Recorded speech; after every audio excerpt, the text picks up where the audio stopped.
معاشی خوشحالی اتنی آئی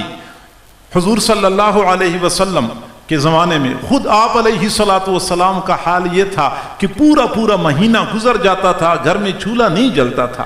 3 دن اس حال میں گزرتے تھے کہ حلق مبارک سے ایک لقمہ بھی نیچے نہیں جاتا تھا۔ اس انداز سے آپ نے زندگی گزاری، معاشی بدحالی اتنی تھی، لیکن حضور صلی اللہ علیہ وسلم کی اس عظیم انقلاب کا اثر تھا۔ حضرت عدی بن حاتم رضی اللہ عنہ کو حضور نے فرمایا کہ عدی، اگر آپ زندہ رہے تو آپ اپنی آنکھوں سے دیکھ لیں گے کہ ایک آدمی گھر سے باہر نکلے گا، اس نے ہاتھوں میں سونا اٹھایا ہوا ہوگا، چاندی اٹھائی ہوئی ہوگی، اور وہ آواز لگا رہا ہوگا کہ او لوگوں، یہ زکوٰۃ کا سونا ہے، زکوٰۃ کے پیسے ہیں، کوئی ہے ایسا آدمی جو زکوٰۃ کا مستحق ہو، وہ مجھ سے لے لے، اس کو کوئی زکوٰۃ کا مستحق نہیں ملے گا۔ عدی بن حاتم فرماتے ہیں کہ پھر میں نے خلفائے راشدین کی زمانے میں اپنی آنکھوں سے دیکھ لیا کہ ایک آدمی گھر سے باہر نکلا ہوا تھا، ہاتھ میں سونا اٹھا کے آوازیں لگا رہا تھا، ہے کوئی غریب آدمی، ہے کوئی مستحق آدمی کہ مجھ سے سونا، زکوٰۃ کا سونا وصول کر لے۔ معاشی خوشحالی یہاں تک پہنچا دی، حضرت عمر رضی اللہ تعالیٰ عنہ بیت المال میں کھڑے ہوتے تھے، بیت المال میں سونے کے اتنے ڈھیر لگے ہوتے تھے، ایک جانب سے ایک آدمی کھڑا ہوتا تھا، دوسری جانب سے دوسرا آدمی کھڑا ہوتا تھا، درمیان میں سونے کا اتنا ڈھیر لگا ہوتا تھا کہ یہ آدمی اس آدمی کو نہیں دیکھ سکتا تھا، یہ اس آدمی کو نہیں دیکھ سکتا تھا۔ یہ معاشی خوشحالی تھی۔ اقوام عالم کے درمیان مسلمانوں کا مقام اور مرتبہ اتنا بن چکا تھا کہ یہ قیصر اور کسریٰ اپنے اپنے محلات میں مسلمان حکمرانوں کا نام سنتے تھے تو کانپ اٹھتے تھے۔ ہارون الرشید اپنے دربار میں بیٹھا ہوا تھا،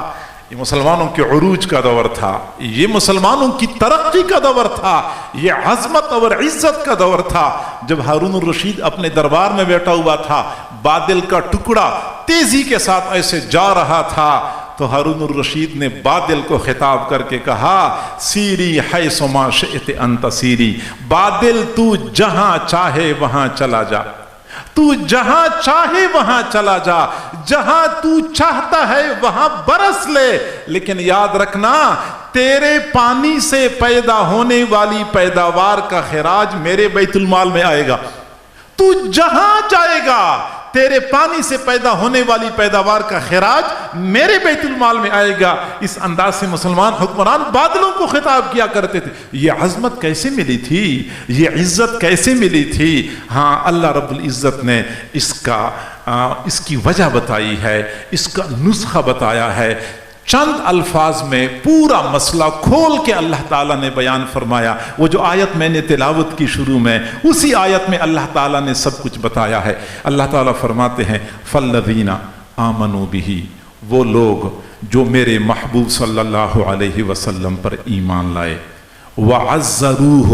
انہوں نے میرے محبوب کی تعظیم کر لی، وَنَصَرُوهُ، میرے محبوب کی مدد کر لی، وَاتَّبَعُوا النُّورَ الَّذِي أُنزِلَ مَعَهُ، اور جو قرآن، جو وحی رسول اللہ پر نازل ہوئی تھی، اس قرآن اور حدیث کی ان لوگوں نے پیروی کر لی، اولئک هم المفلحون، یہی لوگ کامیاب لوگ ہیں۔ حضرات صحابہ کرام اور اس معاشرے کی کامیابی کا راز اللہ رب العزت نے ایک آیت میں بتا دیا کہ یہ حضرات 4 کام کرنے والے تھے۔ یہ بلندیاں، یہ رفعتیں، یہ کامیابیاں، یہ عظمتیں ان کو اس لیے ملی تھی، انہوں نے 4 کام کر لیے۔ حضور صلی اللہ علیہ وسلم پر ایمان لائے، حضور صلی اللہ علیہ وسلم کی تعظیم کر لی، حضور صلی اللہ علیہ وسلم کی مدد کر لی، اور حضور پر جو قرآن اترا، جو احادیث اللہ کی جانب سے حضور کو القا ہوئی تھی،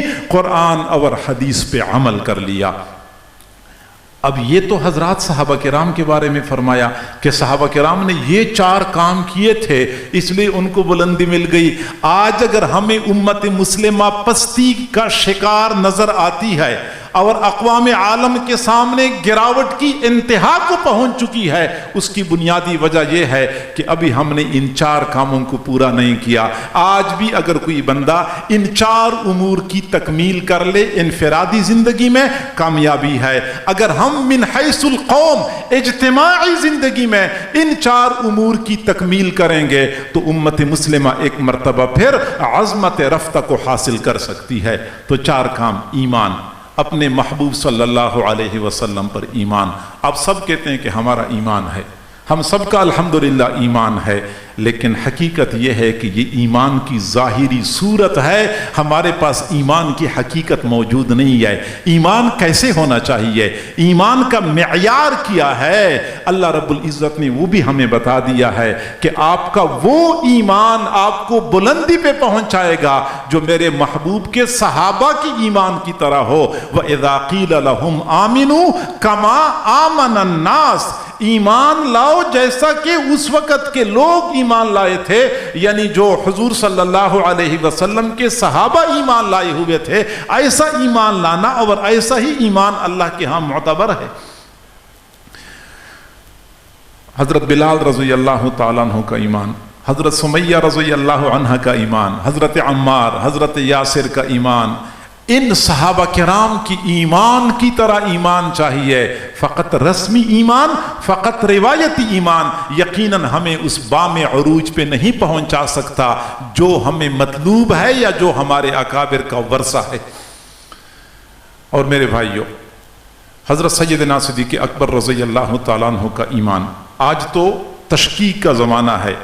لوگ بات بات میں شک کرنا شروع کر دیتے ہیں، قرآن کے بارے میں شک، حدیث کے بارے میں شک، صحابہ کرام کے بارے میں شک، حالانکہ ان حضرات کا ایمان کیسے ہوا کرتا تھا۔ حضور صلی اللہ علیہ وسلم معراج پہ تشریف لے گئے، واپس آئے، ابو جہل سے ملاقات ہوئی، ابو جہل سے کہا کہ عمر اس کا نام تھا، میں رات کے وقت معراج پہ گیا تھا، میں نے بیت المقدس میں انبیاء کرام سے ملاقات کی، ان کی امامت کی، ان کو نماز پڑھائی، پھر میں اللہ کے پاس چلا گیا، پھر میں نے جنت کے مناظر دیکھے، جہنم کو دور سے دیکھا، فرشتے دیکھے، انبیاء سے ملاقاتیں ہوئی۔ ابو جہل نے کہا کہ یہ بھی کوئی ماننے والی بات ہے، اور جو تو کر رہا ہے سچی بات یہ ہے کہ ہماری عقل تو نہیں مانتی۔ چنانچہ ابو جہل اتنا خوش ہو گیا کہ اتنی غیر معقول بات کر رہا ہے کہ یہ بات تو اگر ابو بکر صدیق کو بھی پہنچ جائے وہ بھی انکار کر دے گا، وہ بھی نہیں مانے گا۔ چنانچہ ابو جہل بھاگا بھاگا سیدنا صدیق اکبر کے دروازے پہ پہنچا، صبح کا وقت تھا، دروازہ کٹکھٹایا، سیدنا صدیق اکبر باہر تشریف لائے، تو پھر ابو جہل نے کہہ دیا کہ پتہ ہے آپ کو آپ کے دوست نے آج کیا بات کی ہے؟ پوچھا کیا بات کی ہے؟ ابو جہل نے بتا دیا کہ وہ دعویٰ کرتا ہے کہ میں راتوں رات بیت المقدس گیا تھا تو آسمانوں پہ گیا تھا تو یہ دیکھا اور یہ دیکھا، کہ عقل مانتی ہے؟ حضرت ابو بکر صدیق نے فرمایا کہ اگر میرے محبوب نے فرمایا ہے تو سچ فرمایا ہے،